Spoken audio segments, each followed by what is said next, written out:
भारत में धर्म की लड़ाई को खत्म करने का एक ही तरीका है कि सामाजिक न्याय की लड़ाई जितनी बुलंद होगी उसी दिन भारत के अंदर कहीं ना कहीं जो धर्म की लड़ाई है, जो धर्म की राजनीति है, वो कहीं ना कहीं खत्म हो जाएगी।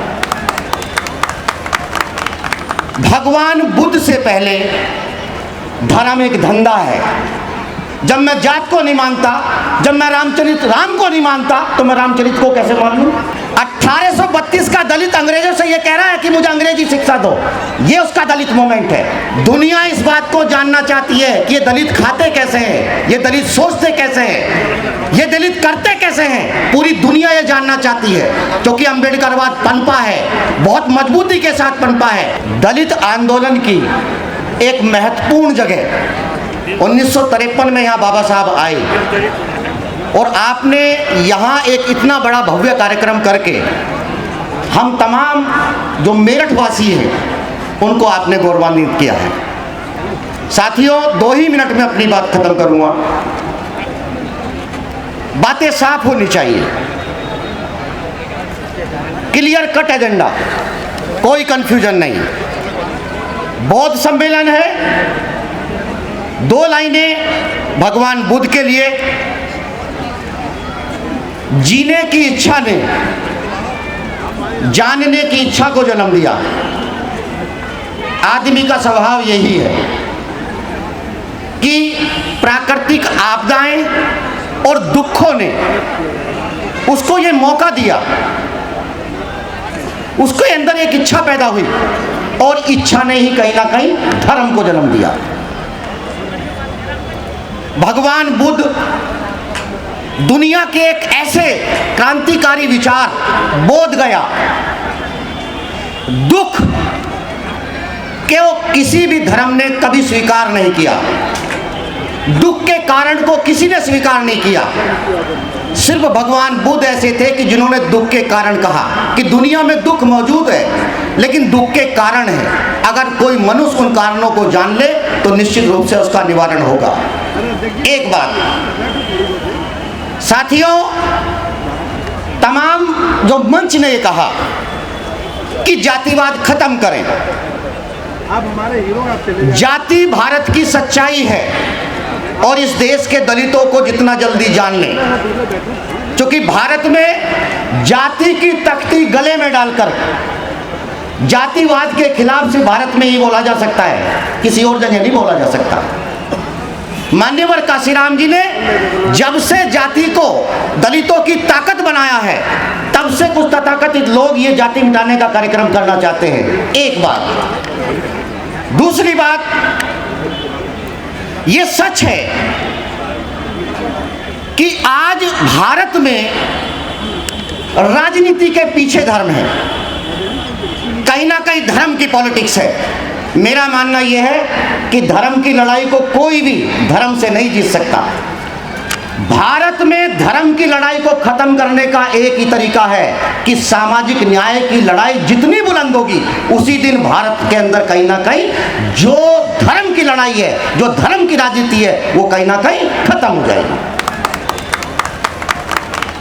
भगवान बुद्ध से पहले धर्म एक धंधा है और वो बह पे पनपता है।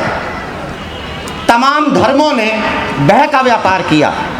भगवान बुद्ध ने पहली बार दुनिया को बताया कि धर्म कहीं ना कहीं मुक्ति का रास्ता है। दुखों का कारण जानो, उनका निवारण करो। उनके निवारण में ही सारी चीजें कहीं ना कहीं छुपी है। एक छोटी सी बात और कह दूं, क्योंकि अंतिम जो लाइनें हैं हर आदमी यही जानना चाहता है। देखिए, हम दलित समाज के लोग हैं और एक बात मैं जरूर कहूंगा कि जय भीम के नारे लगाने से अगर बहुजनों की एकता टूटती हो तो मुझे ऐसी एकता के ऊपर चर्चा नहीं करनी है। इसी सभागार के अंदर 1953 में बाबा साहब से कहा, बाबा साहब ने इसी मन से कहा, मेरे तमाम लोगों से बात हुई कि ये देश राजनीतिक रूप से आजाद हो रहा है, ये देश सिर्फ और सिर्फ राजनीतिक रूप से आजाद हो रहा है। इस देश में जाति रहेगी, इस देश में धार्मिक गुलामी कहीं ना कहीं रहेगी। मैं अपने अनुयायियों से यह अपील करता हूं कि 1857 की पहली आज़ादी की लड़ाई, दूसरी आज़ादी की लड़ाई में कहीं ना कहीं देश आज़ाद हुआ। ऐ मेरे अनुयायियों, इस देश में कहीं ना कहीं तीसरी आज़ादी की लड़ाई को जिंदा रखना चाहिए। जो धर्म की आज़ादी होगी, जो सामाजिक आज़ादी होगी, जो सांस्कृतिक आज़ादी होगी, जो शैक्षिक आज़ादी होगी। एक चीज़ मैं जरा सी बात जरूर कहूँगा कि देखो, कौन किस भगवान को मानता है मुझ पर कोई फर्क नहीं पड़ता। जब मैं जात को नहीं मानता, जब मैं राम को नहीं मानता, तो मैं रामचरित को कैसे मान लूँ? आप क्यों चर्चा करते हो भाई? क्यों चर्चा करते हो? क्यों चर्चा करते हैं?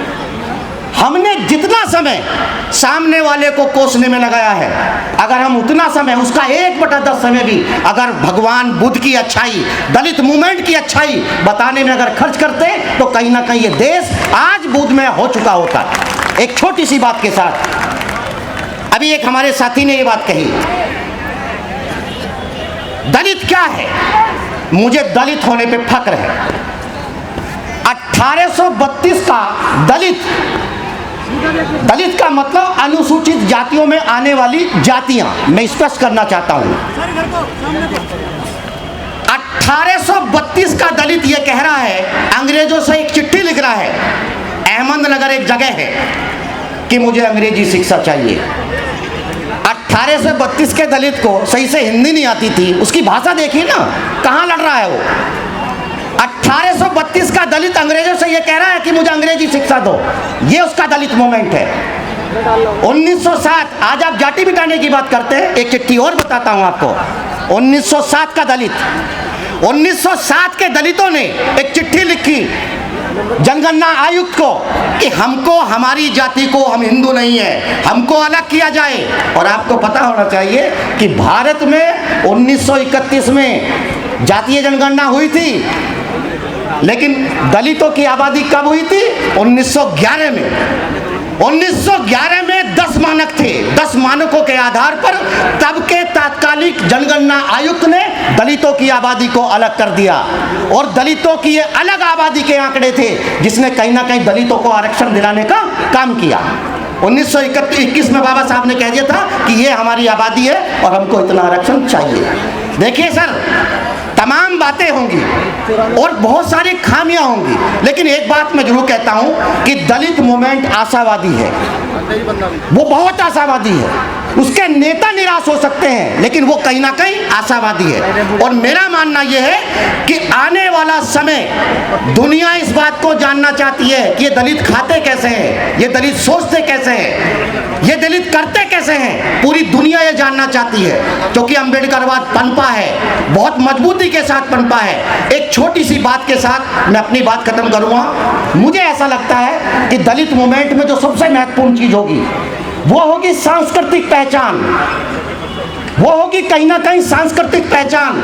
जो आपकी पहचान है, जो आपके कपड़े हैं, जो आपका खाना है। मुझे अगर लहसुन पसंद है, अगर मुझे प्याज पसंद है, तो मैं प्याज की बात करूंगा। मुझे अगर चटकीले भटकीले रंग, एक लाइनें थी, द कलर्स ऑफ दलित। कल वही लोग ये कहते थे कि ये रंग क्या है, ये दलितों के रंग हैं। आज वही लोग ये कह रहे हैं कि नहीं, ये रंग सारी दुनिया पहनेगी। मेरा मानना ये है, चलिए मैं अपनी बातें रखी। नमो बुद्धाय, जय भीम।